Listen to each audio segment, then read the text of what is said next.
Considering the universe of shortages in the Department of Education, how much should be the sufficient or adequate appropriation for the next fiscal year for the Department of Education? Madam Chair, for the next fiscal year, we requested approximately 900 billion for the budget of the Department of Education. We were approved as approximately 700 billion in the National Expenditure Program. Now, But may I just add for the information of or all our fellow Filipinos, we understand that there is insufficiency across all departments, not just the Department of Education.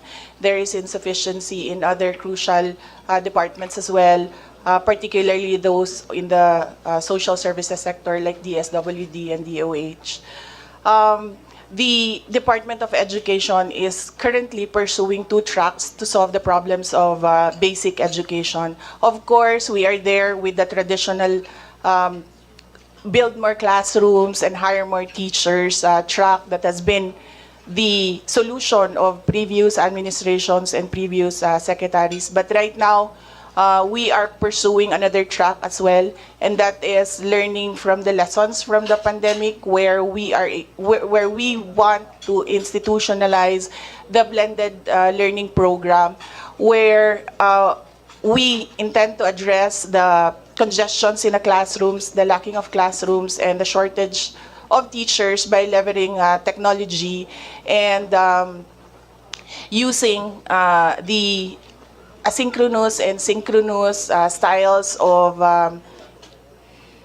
delivery in teaching.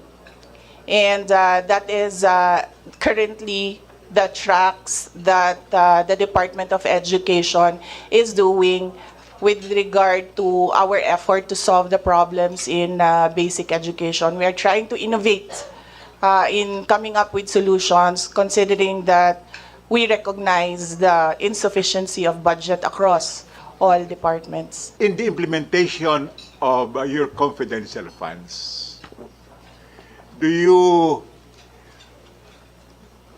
request the assistance of experienced military and police officers in the conduct of confidential and surveillance activities? Madam Chair, yes. Yes. We secure their assistance in various problems in our schools. And do you give any compensation, allowance to these experienced police and military officers? No, Madam Chair, we do not give allowances.